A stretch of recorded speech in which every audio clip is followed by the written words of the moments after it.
Olá, gente, eu sou Val Cabral e esse é o programa Olho no Olho, aqui pela TV Itabuna, TVI. Olha, Itabuna está completando 113 anos de emancipação política e administrativa. Se tornou cidade depois de ter sido conhecida como Tabocas, distrito de Ilhéus.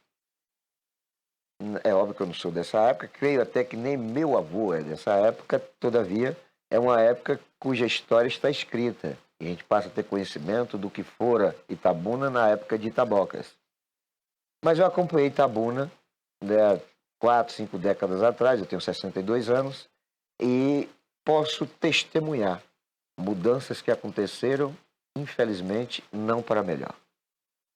Que sou de uma época do líder social da Mangabinha, eu tinha na época 13, 14 anos, líder social do Pontalzinho, do São Caetano, Terreiro do Lordão, antigo Clube Social do Conceição, enfim, diversas casas de entretenimento e lazer, e naquela época não havia proibição, de frequência para menores.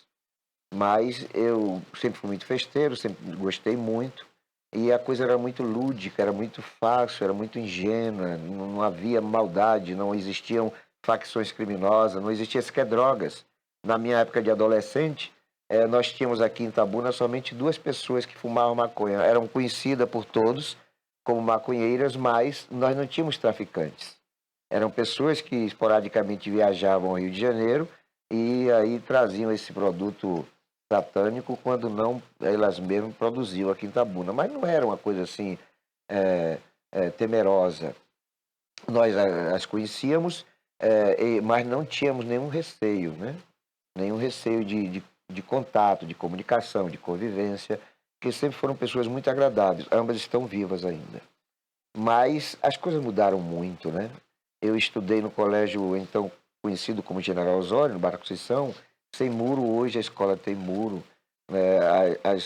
As janelas, eram dezenas de janelas, todas eram de vidro. Hoje as janelas têm proteção de grades, né? Grade de ferro, enfim, tem vídeo monitoramento, tem a própria guarda que faz a segurança, e as próprias igrejas, né? Eu sou de uma época que a igreja do Barra Conceição, eu sou daquela paróquia, embora não frequente mais, e eu também, esporadicamente, estava frequentando ali a Catedral de São José. Essas referências religiosas, né, de estrutura da Igreja Católica, elas não tinham grades, hoje tem, né? Então, a igreja que prega a proteção divina está precisando de proteção dos homens, porque, infelizmente, a bandidagem, os vândalos, né, os arrombadores de estabelecimentos acabam fazendo com que até as igrejas estejam temerosas de suas atividades. Mas foi uma época muito legal, uma época de Itabuna de paz, né? Nós não tínhamos... Aqui, quando acontecia um assassinato, era uma coisa tão absurda que chamava a atenção de todo mundo. Hoje em dia, não. Hoje em dia, a gente já começa o ano querendo, com aquela dúvida: será que vão matar mais de 150 pessoas esse ano? Olha que absurdo, né? Na minha época de adolescente, quando matavam 8, 10 pessoas durante um ano, era uma coisa que já preocupava bastante. Eu me lembro que, eu acho que eu tinha uns 15, 16 anos, quando chegaram a Itabuna as primeiras viaturas policiais. Eram Fuscas de cor marrom, tanto é que a gente apelidou esses Fusca de As Moreninhas, né? Por conta da cor, era marrom, era Fusca. Era uma coisa muito, assim, sabe, ninguém tinha medo da polícia. Hoje, infelizmente, sobretudo o povo da periferia, o povo pobre e o povo preto tem um pavor da polícia. A gente não tinha medo de bandido, porque não existiam isso. Essas coisas não existiam aqui, entendeu? Nós não tínhamos policiais truculentos, nós não tínhamos facções criminosas, bandidos de altíssima periculosidade. Nós poderíamos, naquele período, transitar livremente por vários bairros da periferia, seja 6 da manhã, seja meia-noite. Eu me recordo que quando eu ia para eventos na Mangabinha, eventualmente eu chegava em casa meia-noite. Eu era adolescente, meia-noite, né? Eu nunca fui muito de turma, né? Nem com irmão eu andava. Eu sempre gostei de andar muito sozinho. E eu sozinho, às vezes, vinha da Mangabinha para o Barra da Conceição. Eu sou oriundo ali, Ribeirinho, Rua Santo André, nas imediações ali da Igreja Assembleia de Deus, Barra da Conceição, e ali eu me deslocava sem um receio, sem absolutamente nada, nem de pessoas querendo me machucar, me assaltar. Não havia essa preocupação. A coisa era muito legal, né? Era muito prazerosa você curtir uma noite, você um passeio, enfim, nós tínhamos parques infantis, nós tínhamos, eu me lembro do Teatrinho ABC. O Teatrinho ABC ficava na Praça Camaquã. E aquela Praça Camaquã era uma coisa muito bonita também, né? Hoje está feia. Hoje se transformou quase que num shopping center popular, né? Um local de estacionamento de moto, de veículo. As famílias mal têm frequentado, até porque os aparelhos do parquinho estão sucateados. Parte da praça está sendo ocupada pelo comércio informal, por estabelecimentos comerciais. Então a praça perdeu o charme de 30 a 40 anos atrás. Mas tinha ali o chamado Teatrinho ABC, que foi demolido por Fernando Gomes e, infelizmente, no local está um estabelecimento, uma sorveteria. E eu me lembro que tinha o Dr. Romilton Teles Santos, o homem da peneira, né? Tinha Neide Prado, que é esposa dele, mãe da cantora Alô Bennett, ex-Banda Mel. Tinha Germano Silva, Edna Silva, Raimundo Oliveira, e eu me embevecia, né, naquele espaço. Eu era, repito, adolescente, 13, 14, 15 anos, e eu, todo sábado eu ia. E aí eu tinha uma determinação dos meus pais para nunca chegar depois de 10 horas da noite, né? Não creio que a preocupação tivesse relação com a questão da insegurança. Acho que era mais aquela coisa do pai, da mãe, que quer ver todo mundo em casa, né, ao anoitecer. Mas eu, sabe, porque me parece que começava o espetáculo 7, 8 horas da noite. Aí transcorria até 10 e às vezes passava de 10 horas. Mas eu estava tão empolgado ali, assistindo os shows de calor, as brincadeiras, o Germano Silva era uma graça, o Dr. Milton nem se fala. Era uma coisa legal pra caramba, né? E era de graça, né? Ou pelo menos criança não pagava, adolescente não pagava, que eu nunca paguei. Mas estava sempre lá, sábado. No show do Germano Silva, eram vários shows de calouros, e eu já gostava de arte, né? E eu achava interessante que tinha dança, tinha música, tinha teatro, tinha poesia. Era uma coisa realmente interessante, o Teatro ABC em funcionamento. Mas aí, eu me envolvia tanto naquilo, mas tanto, que eu não percebia a questão do horário passando. E aí, não eram poucos, né, os momentos em que eu tinha que passar das 10 horas da noite, e pode ter certeza absoluta que eu já sabia que eu ia apanhar. E eu apanhava. Eu apanhava. Meu pai me batia de cinto, tinha palmatória, sabe? De vez em quando as bordoadas no meio da orelha, mas eu achava que valia a pena, sabe? Vale a pena apanhar para permanecer um pouco me embevecendo dessa coisa bonita, né? Que é estar diante do protagonismo de uma arte. E assim foi por muito tempo. Teatrinho ABC. Infelizmente, nós não temos mais de Teatrinho ABC. Mas, recentemente, eu diria que há 10, 15 anos atrás, se reativou a Sala Zélia Lessa, e também acabou, né? Havia ali um auditório para 150, 200 pessoas, e ali, né, me lembro de Eva Lima, professor Jailton Alves, Aldo Bastos, enfim, vários artistas, né, da atualidade, que ali faziam as suas encenações, né, declamavam os seus poemas, enfim, mas infelizmente até o auditório da Sala Zélia Lessa eles acabaram. Enfim, tinha a Sociedade Tabunense de Cultura, que era outro espaço, aí já mais antigo, né? Várias unidades de entretenimento, de lazer, de arte e cultura. Isso acabou. Tivemos aqui o Centro de Cultura Adonias Filho, praticamente no centro da cidade, ali nas imediações do Jardim do Ó, onde eu assisti dezenas de peças de teatro. Eu adoro peça de teatro, adoro teatro, festivais de dança, Festival Firmino Rocha, que era, na verdade, um ajuntamento de quase todas as modalidades artísticas, e eventualmente ali acontecia, porque às vezes o prefeito não queria fazer naquele ano, enfim, era uma luta enorme pelo staff artístico da cidade para que o governo municipal compreendesse que aquele era um festival de lei, inclusive está na lei, é obrigado a fazer, embora há muito tempo ele não vem sendo realizado. Eu diria que mais aí uns 6 anos, 8 anos, que a gente não tem um Festival Filme no Rocha, que era assim, um momento muito bonito, marcante, agregador e que convergia o público, sobretudo envolvido com a arte, e é claro que isso fomentava, estimulava os jovens a também trilharem pelos caminhos das artes, da cultura, porque sempre que há um festival Firmino Rocha, você mobiliza toda a cidade, vem pessoas de tudo quanto é lugar. Eu me recordo de Feira de Santana, de Vitória da Conquista, de Salvador, de Porto Seguro, Eunápolis. Itabuna era ponto de convergência dos artistas do interior da Bahia, sobretudo, por conta desse festival que, infelizmente, deixou de acontecer, como tudo deixou de acontecer, sobretudo nos últimos 3 anos, na área de cultura e de arte. Né? Infelizmente, a FIC hoje só serve para fazer Carnaval do Beco do Fuxico e Festa de São João, e não serve para nada, tanto que a própria sede da FIC está jogada às traças há mais de 2 anos, sem contar também que a mesma coisa acontece com a Casa do Jorge Amado em Ferradas, ou seja, estamos perdendo atividades, tradições e realizações de eventos culturais e artísticos, porque infelizmente nós temos uma FIC fictícia, né? Uma FIC que é quase igual a orelha de freira ou umbigo de freira. Existe, mas ninguém vê, ninguém sente. Pois bem, nós tínhamos uma Itabuna que, mesmo tendo deixado de ser Tabocas, né, do rio límpido, do rio que você poderia beber a água, e passamos a ser Itabuna, e na década dos anos 70, anos 80, aí eu já com meus 15 a 20 e poucos anos, 21, 22 anos, não tinha um dia que eu não tomasse banho no rio. Todos os dias a gente tomava banho no rio.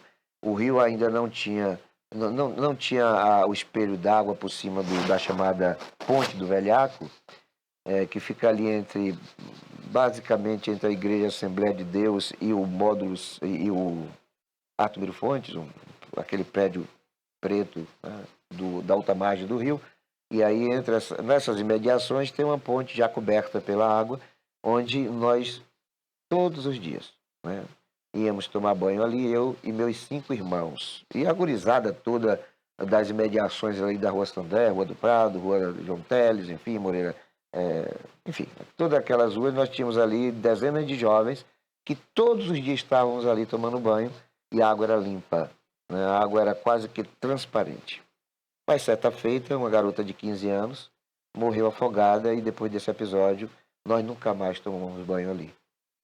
E logo em seguida, coisa de 2, 3 anos depois, aí vieram os dejetos, os esgotos despejados no rio, e o rio, que era límpido e que era saudável, hoje é um esgoto a céu aberto, né? Você não vê mais no rio os areiros, e eram centenas vivendo da venda da areia que era extraída do rio.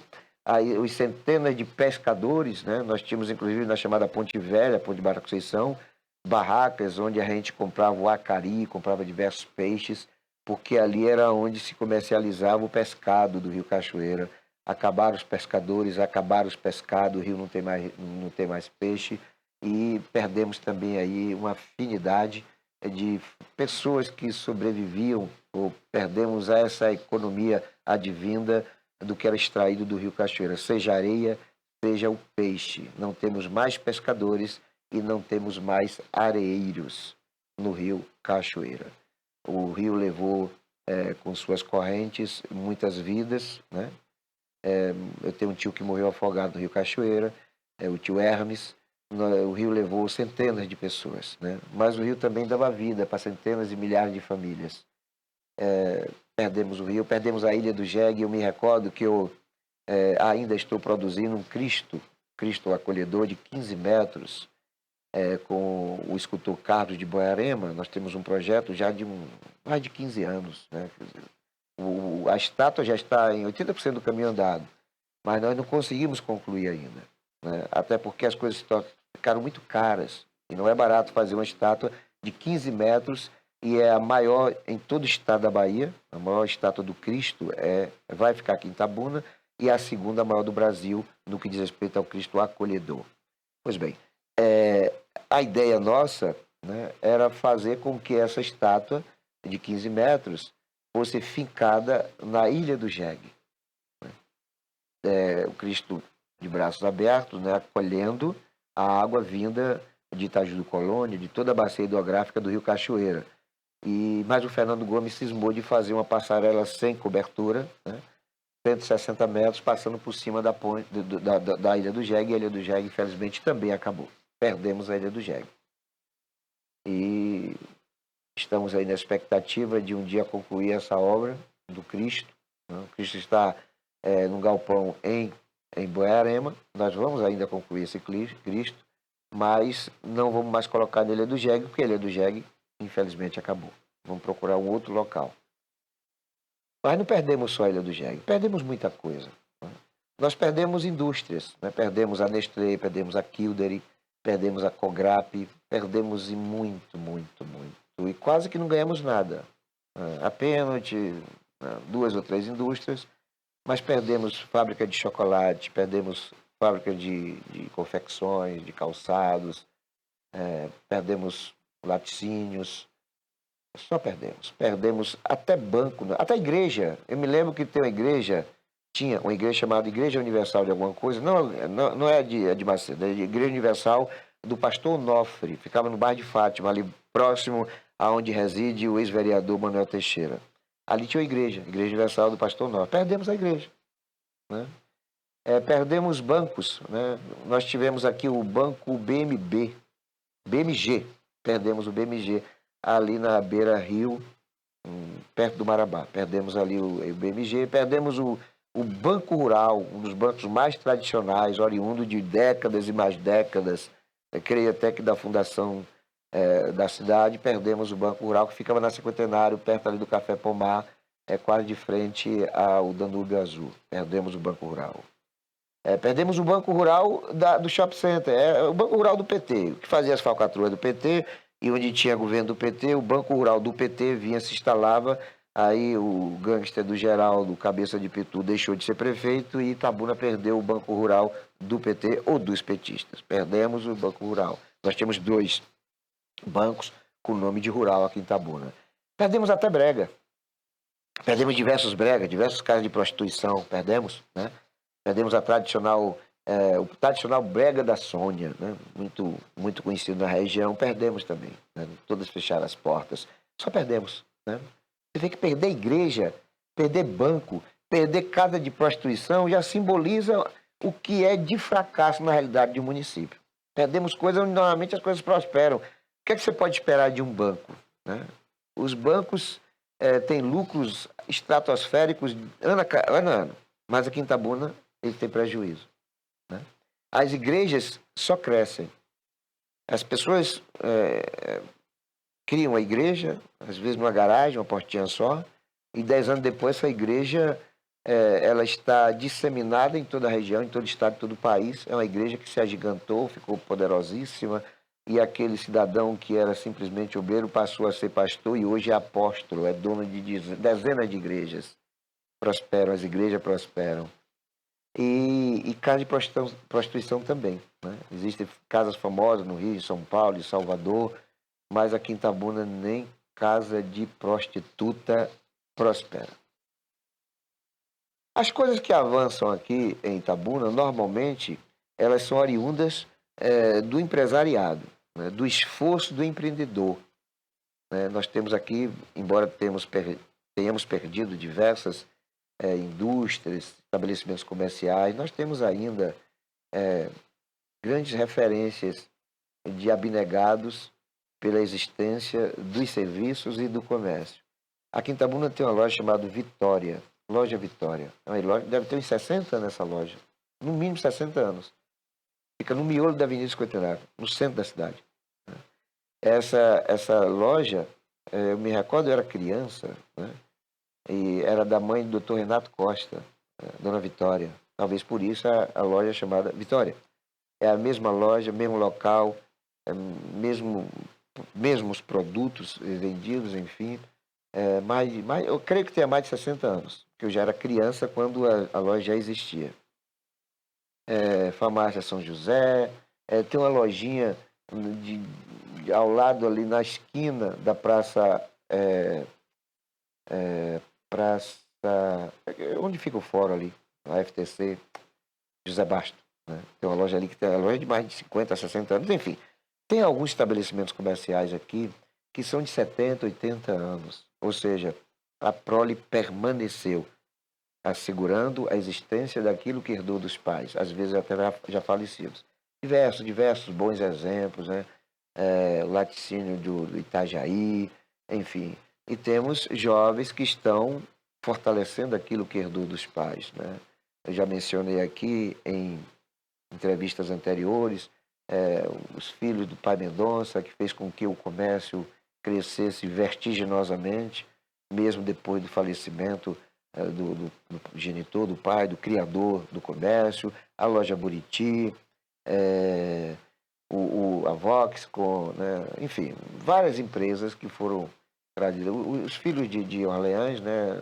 Tabuna Palos, também desenvolvendo na área da agropecuária, do agronegócio, mas também não deixando de manter, né, o comércio que notabilizou o pai como um protagonista de desenvolvimento em Itabuna, o Orleans que já foi vice-prefeito aqui na cidade. Enfim, nós temos alguns alentos, nós temos algumas referências de que nem tudo está perdido em Itabuna, né? Nós temos jovens hoje com outra mentalidade, né? Nós tivemos em 4 décadas atrás, nós tínhamos uma juventude muito focada naquela coisa da música, da dança, e aí começou depois de 3 décadas para cá a disseminação das drogas, e aí a juventude, sobretudo a juventude de poder aquisitivo, só queria saber de LSD, de cocaína, de maconha, de viagem ao exterior, de orgias sexuais, promiscuidade sexual, enfim. Mas de uns 20 anos para cá as coisas tiveram uma mudança, talvez em função das consequências terríveis do crime da vassoura de bruxa. E essa juventude mudou, né? Mudou, se desenvolveu e passou a ser produtiva, passou a contribuir para o desenvolvimento de Itabuna. Mas Itabuna, da minha época de adolescente, não era a cidade que é hoje. Nós podíamos, naquele momento, transitar em qualquer horário, seja pela manhã, pela tarde, ou no turno da noite, em qualquer bairro de periferia de Itabuna. Hoje a gente não pode mais. Hoje eu não aconselho ninguém, depois do anoitecer, visitar qualquer bairro da periferia de Itabuna. Eu não vou citar nome, é óbvio, até para não estigmatizar, mas eu vou generalizar. Eu aconselho os meus amigos, né? Se você mora no bairro tal da periferia, não saia dali à noite. Permaneça lá, né? Não vá para outro bairro. Se você mora no centro, sob hipótese nenhuma, vá ao anoitecer em qualquer que seja a localidade da periferia. Não vá. A vulnerabilidade é muito grande, né? Itabuna hoje tem já há algum tempo, né? Já há umas 2 décadas no mínimo, Itabuna tem 3 facções criminosas que são quase que franchising do Primeiro Comando e do PCC, né? Primeiro Comando da Capital e do Comando Vermelho, né? O PCC me parece que tem o seu comando no Rio de Janeiro e o Primeiro Comando da Capital parece que é de São Paulo. São 2 facções poderosíssimas, satânicas, de uma capacidade bélica destrutiva que é uma coisa absurdamente superior a muitos batalhões de polícia militar. Então é perigoso demais visitar a periferia à noite, porque a periferia está dominada pelo raio A, pelo raio B e pelo DMP. 3 facções criminosas de Itabuna. Aí você não sabe, as pessoas que são envolvidas, e aqui eu diria que aos milhares dessas organizações criminosas, elas sabem as delimitações, né? Quem é do raio A sabe que não pode ir para determinado bairro que é dominado pelo raio B, porque essa visita pode ser fatídica. Ele pode ir sem ser convidado, saindo expulso sem braço, sem cabeça, ou sendo transportado por um rabecão. Isso quando acha o corpo. Essa é uma realidade dramática, terrível, desse momento em Itabuna, onde os raios têm uma capacidade de resposta rápida muito maior do que a polícia.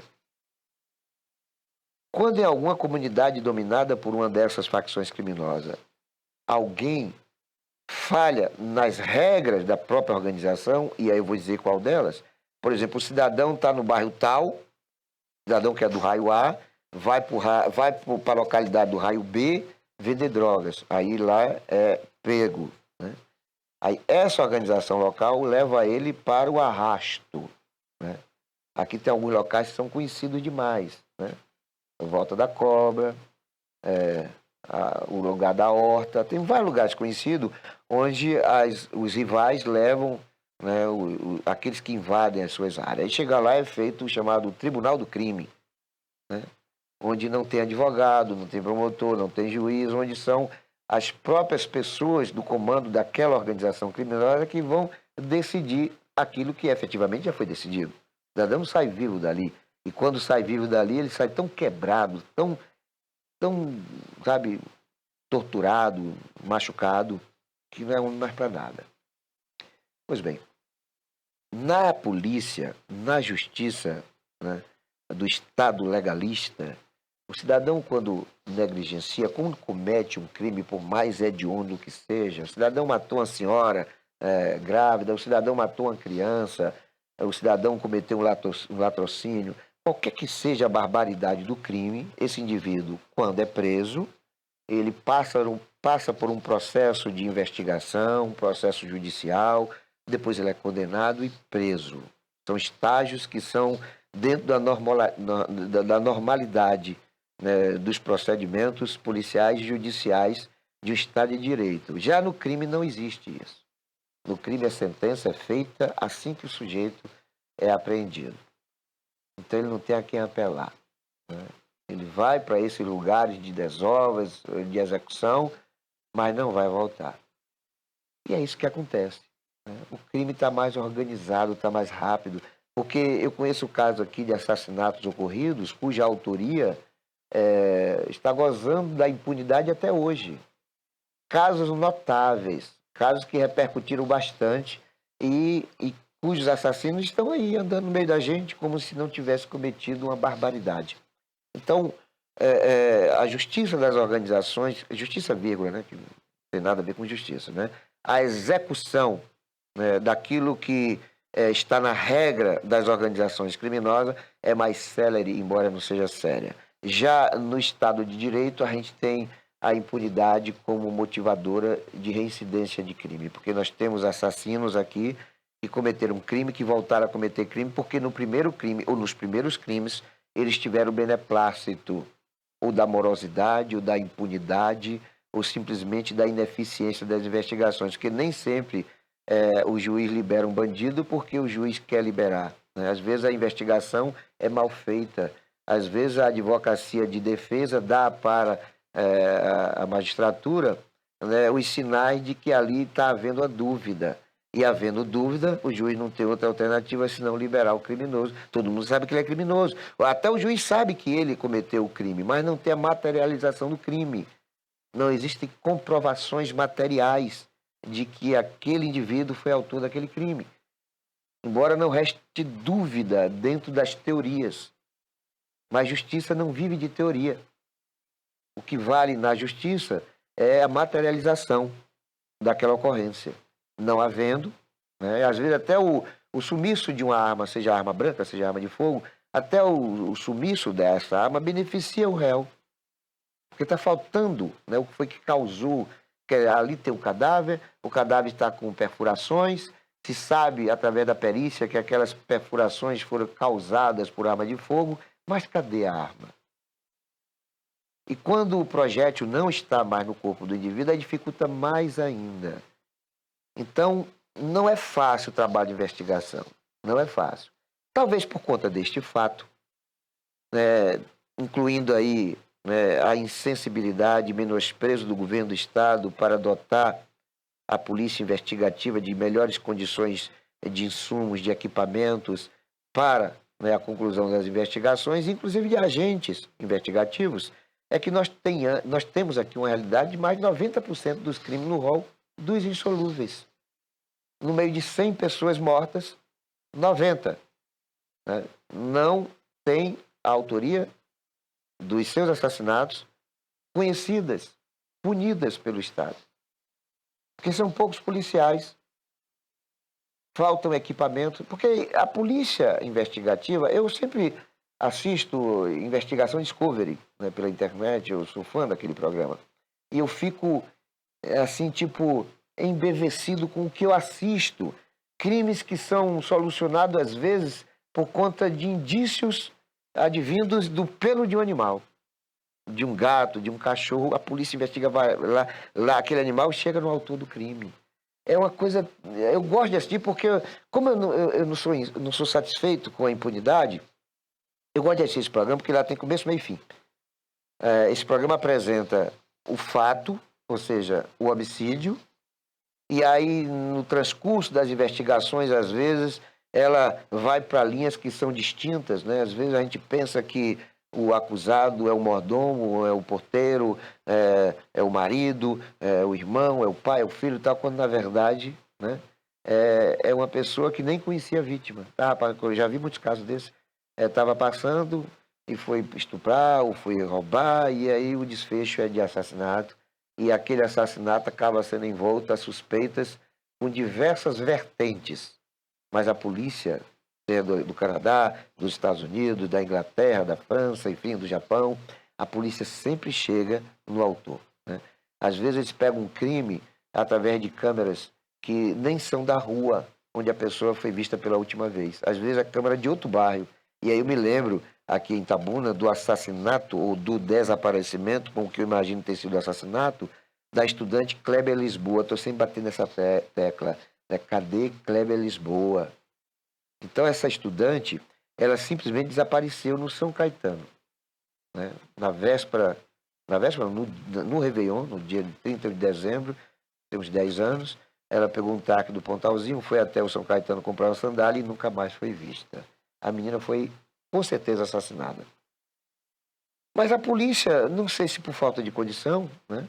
Não sei se por falta de agentes disponíveis para tanto, não sei se por conta de falta de equipamentos, a polícia não deu resposta para a família, para os amigos da Kleber Lisboa, né?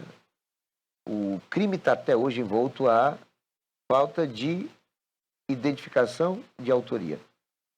Mas não é o único. Nós temos aqui em Itabuna centenas de desaparecimentos. Agora mesmo uma senhora está sendo procurada porque no bairro Castalha ela simplesmente saiu deixando a porta... Saiu não, você entendeu? Não saiu, né? A condicionaram sair. Deixando na residência seus documentos, né? Inclusive vestígio de sangue, enfim, de que ali houvera uma luta corporal, alguma coisa parecida, mas já se passaram mais de um mês e ninguém sabe, ninguém dá resposta. A polícia tá igual barata tonta, sabe? E a gente sabe que o bairro Castalha, ele é cercado por outros bairros de condições melhores, né, na economia dos seus moradores. É um bairro de classe média alta e normalmente essas localidades são dotadas de circuitos, né, de monitoramento, né? É difícil você ver uma residência no bairro Castalha, no bairro do Pontalzinho, que não tenha monitoramento, vídeos, né, filmando tudo que acontece ali.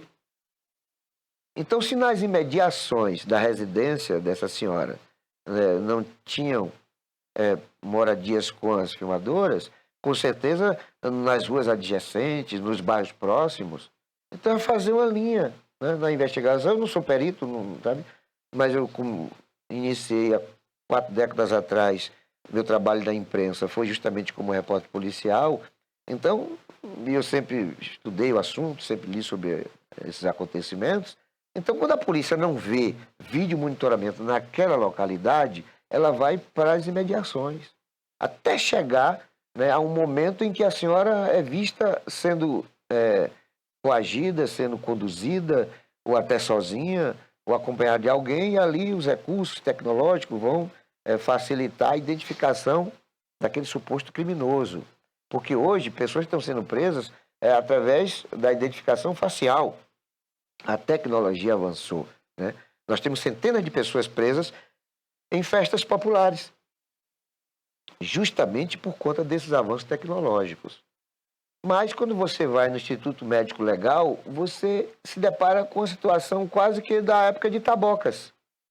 Não tiveram avanços, ou tiveram avanços sem, contudo, né, aquela unidade ser dotada desse tipo de material, de equipamentos, de insumos. Eu me lembro que certa feita, um colega meu da imprensa, ele foi apreendido e, e aí eu acompanhei todo o processo e ele teve que ser levado à unidade da Polícia Rodoviária Federal, da BR-101, na saída de Itabuna para Itajuípe, porque a polícia não tinha bafômetro.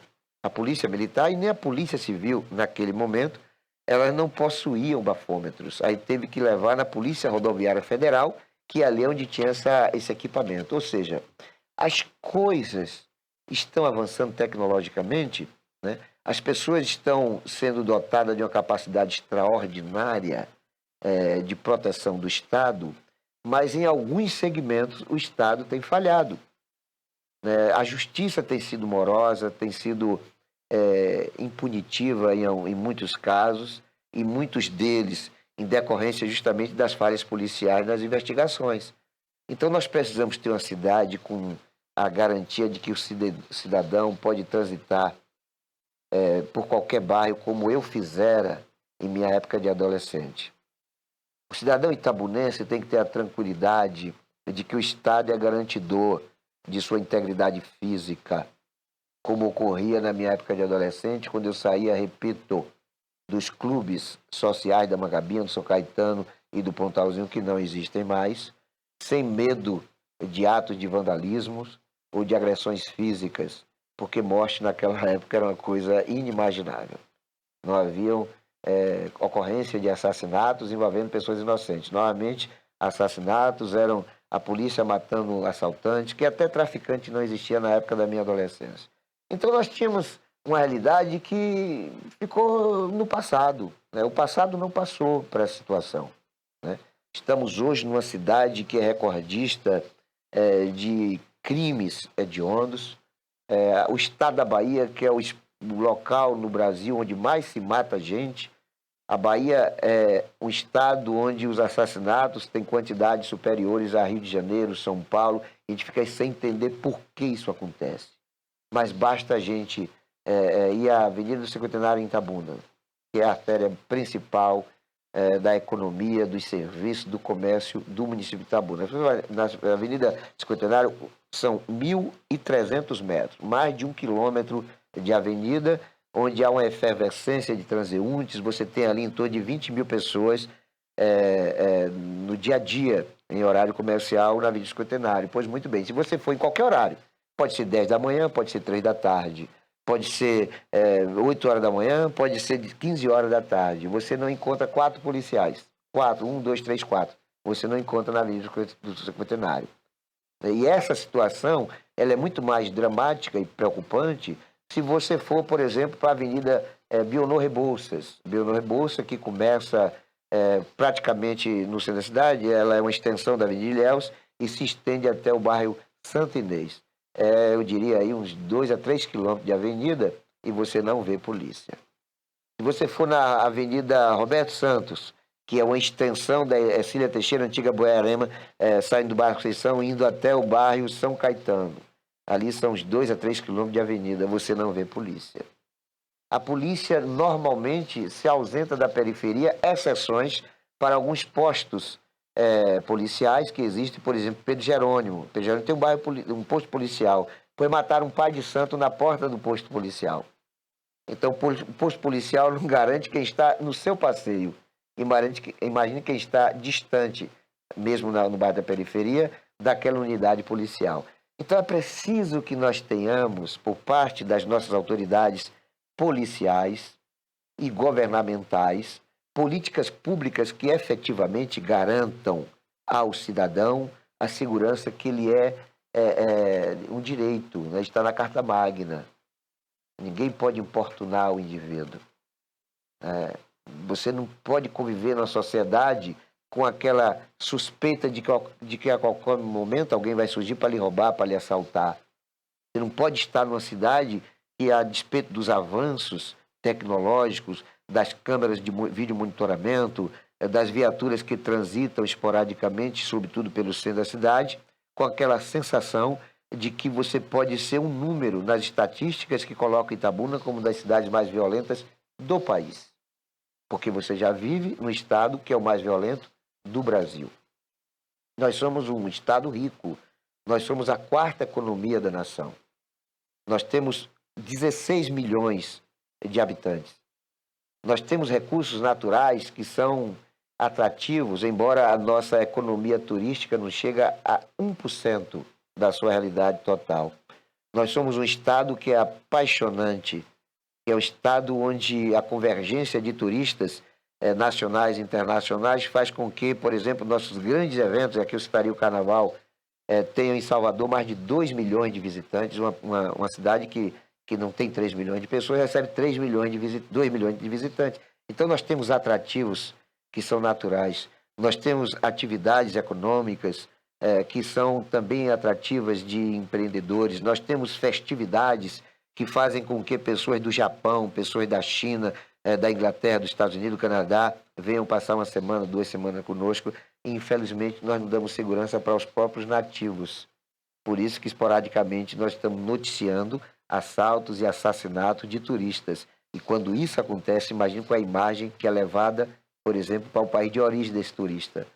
Eu tenho familiares, eu tenho um filho que mora na Suíça, e ele quase todo ano vem à Bahia, ao Brasil, Bahia, Itabuna, e ele diz que os familiares do padrasto dele ficam apreensivos quando ele, a mãe e o padrasto vêm ao Brasil, porque a impressão que se tem na Suíça é de que o Brasil é um país de índio, onde as pessoas andando são decapitadas, onde de repente você vai para o colégio e recebe uma chamada bala perdida, né, onde os estupros são tão contumazes que você já fica ali naquela ideia de que a qualquer momento a sua filha, a sua mãe, a sua irmã vai ser estuprada. Enfim, é uma coisa apavorante, é uma coisa terrível a imagem que o Brasil tem nessa questão de segurança pública no exterior. Eu falo isso porque eu não tenho familiares somente na Suíça. Eu tenho parentes no Japão, no Canadá, nos Estados Unidos, e a informação que eu tenho é esta, né? Eles sempre são perguntados por que acontece tanto crime no Brasil, né? O Brasil, que deveria ser reconhecido internacionalmente como o país da zona metropolitana, da zona ambiental, né, da proteção ambiental, o país da Amazônia, o país de mais de 8 mil quilômetros de costa, o Brasil tropical, o Brasil das grandes e melhores praias do mundo, da gente ordeira, simpática, bonita, do carnaval, do samba, do futebol. Infelizmente, o Brasil é conhecido como um país de índio, um país extremamente perigoso para a convivência humana. E nós temos aqui 210 milhões de brasileiros e de pessoas que moram no Brasil, mesmo não sendo brasileiras. E é esta realidade que a gente tem que combater. Nós não podemos aceitar um país que tem 98% de toda a reserva de nióbio, que é o produto com o qual é feito satélites, celulares, computadores, né, que é um dos produtos mais valiosos do planeta Terra, inclusive tendo importância de valor vertiginosamente maior do que o próprio ouro. Nós temos aqui urânio, as pessoas talvez não saibam, mas o país mais temido do planeta chama-se Coreia do Norte, que é dirigido por uma dinastia satânica, né, o Jong-ping II, ou On-un. Ele é o imperador, o dono, o presidente, né, o ditador da Coreia do Norte, que tem apenas 6 ogivas nucleares, só 6, só para você ter uma ideia. A Rússia tem mais de 3 mil ogivas nucleares, tem mais do que os Estados Unidos, e a Rússia tem menos do que a China, pois a Coreia do Norte tem apenas 6 ogivas nucleares. Basta o maluco lá, do imperador, detonar uma só ogiva no próprio país dele, não pode afetar metade do planeta. E aí existem interesses norte-americanos na Coreia do Sul, em toda a Península Asiática, parte da Europa. Então, os Estados Unidos têm seus concidadãos nesses países, têm os seus interesses econômicos, que é claro que não vai querer ser precipitador de uma tragédia dessa envergadura. Mas o maluco lá não tem discernimento. Para ele, tanto faz explodir aquela bomba lá no país dele, quando tentar jogar uma bomba dessa na Coreia do Sul, que tem todo um aparato de proteção, mas contra uma ogiva nuclear não há proteção. O que há é uma prevenção, né? Atender as reivindicações de tapafúrdia daquele louco, né, lá da Coreia do Norte e torcer para um dia Satanás levar ele para o quinto dos infernos e ser substituído por alguém com responsabilidade, né? Ter democracia naquele país. Uma democracia de verdade. Não é essa democracia do Brasil, que é uma democracia fajuta, que bota ladrão para ser presidente da República, que bota governador que deveria estar preso para governar um estado, que bota prefeito que deveria estar trancafiado há anos para ser eleito e reeleito, vereadores que são bandidos de altíssima periculosidade, sendo reeleito, sendo reeleito, sendo reeleito. Então, nós precisamos de democracia efetivamente de verdade, como é na Dinamarca, como é na própria... A Suíça tem eleições para presidente todos os anos. Sempre que eu converso com meu filho, eu sei de informações que me deixam atônito, né, de queixo caído, né, com a realidade, a civilidade, a educação do povo suíço e quando comparado com o povo brasileiro. Eu fiquei sabendo que, por exemplo, depois das 22 horas, ninguém pode dar descarga no vaso sanitário na Suíça, para não ter o barulho da descarga. Olha que coisa absurda. Aqui no Brasil tem os chamados paredões, que às vezes tem um veículo com decibéis ensurdecedores no bairro, perturbando o bairro vizinho. Por lá, o vizinho de casa, de moradia, não pode dar descarga no vaso sanitário, que é para não perturbar a ordem pública. Qual é o barulho de um vaso sanitário, né? E essa coisa eu assimilei tanto que às vezes eu evito esporadicamente eu estou acordando de madrugada para as minhas necessidades fisiológicas e eu evito dar descarga para não acordar minha companheira, não acordar meu pai que mora comigo, enfim, por conta dessa coisa que eu assimilei. Eu acho que está lógico, é certo isso, né? Porque você tem direito à tranquilidade, ao silêncio da noite, mas aqui no Brasil a coisa parece que funciona de uma maneira tão facilitadora para, né, o destrambelhamento. As pessoas surtam, as pessoas... Não sei, existem umas coisas... Porque, por causa da coisa da impunidade. Tudo isso acontece da coisa da impunidade. Então, em resumo, Itabuna é uma cidade que decresceu na sua qualidade de vida. Itabuna hoje é uma cidade com igrejas e escolas engradeadas. Itabuna é hoje uma cidade onde bancos fecham as suas portas, onde igrejas falem e onde nem casa de prostituição prosperam. Itabuna é uma cidade onde as fábricas se fecham, são falidas. Itabuna é hoje onde o desemprego é proporcionalmente maior do que essa horda de desempregado que existe no Brasil e que a tendência com essa coisa que elegeram o presidente é se agravar. Itabuna é uma cidade triste, por mais que se faça essa coisa ridícula do Itapedro, né, esse desperdício do dinheiro público, por mais que se promovam eventos que propicia autoestima para a população, nós temos o efeito colateral dessa situação. Nós temos uma realidade de índices de violência, de perversidade, que são crescentes a cada ano. Nós temos uma realidade de orfandade do Estado nesta cidade. Itabuna, que contribui com mais de 12 milhões mensais somente com IPVA, que é o imposto cujo percentual só fica 50% no município. Nós temos o ICMS, que só ficam 25% do seu total arrecadado no município. Só nesses dois impostos, considerando o aspecto de que 50% de um e apenas 25% do outro, só nesses dois impostos, as contribuições mensais de Itabuna para o fisco estadual de 12 milhões. Veja o que é que Itabuna tem nos últimos 30 anos de retorno destas contribuições. Nada, quase nada. O que existe em Itabuna é oriundo de investimentos de passado, onde o cacau, em seus 10%, contribuíam para a criação de rodovias, estradas vicinais, universidades, escolas, postos de saúde e hospitais. Nós não temos praticamente nada do Estado. O Estado nos abandonou. O Estado abandonou aquilo que nos pertence dentro da própria capital, porque nós não temos mais o prédio do ICB na Cidade Baixa. Nós perdemos o acervo do Museu do Cacau, que estava dentro desse prédio do ICB. Perdemos, não sabemos nem onde o acervo está, né? Nós perdemos a própria CEPLAC dentro da capital, nas imediações, na periferia da capital, uma área vasta nós perdemos. Nós perdemos a sede da CEPLAC dentro da cidade de Salvador, numa das áreas mais ricas da cidade, que é o Corredor da Vitória. Nós tínhamos ali um prédio, numa área vasta, pertencente à CEPLAC, nós perdemos.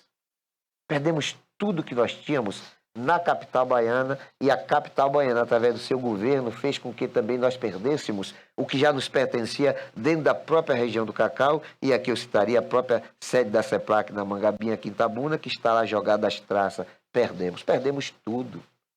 Só perdemos. Itabuna, inclusive, e aqui não é uma chacota, não é absolutamente nenhuma citação jocosa, Itabuna deveria ser mudada de nome, né? Deveria se botar a cidade perdida, ou Itabuna não, perdeu. Itabuna vai chamar agora perdeu, porque só perde. Itabuna só perde com essa gente. E eu nem vou me referir a esses parasitas calhordas dos últimos 16, 17 anos que se apoderaram do poder. Isto é generalizado. Não teve um governador, que tivesse bons olhos para o dever de cuidar dessa terra.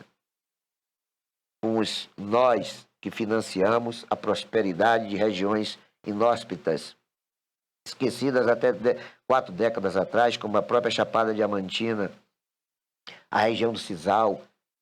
Fomos nós que financiamos as rodovias, os aeroportos, os portos, o próprio Centro Industrial de Salvador, né, toda a infraestrutura do Parque Industrial Petroquímico de Camaçari. Fomos nós que demos riqueza para o resto da Bahia, e o resto da Bahia, através de todos os governantes que antecederam esse atual, simplesmente nos menosprezaram, nos deixaram jogar das traças, nos trataram como patinhos feios do Estado. Por isso a minha abnegação pela criação do Estado Bahia do Sul, para dar uma banana a essa corja de calhordas que sempre nos menosprezaram. Desta forma, a gente encerra o programa de hoje, agradecendo a todos que sempre têm nos prestigiado com a audiência. Fiquem todos com Deus. E não se esqueçam jamais de que Jesus é o caminho, a verdade e a vida.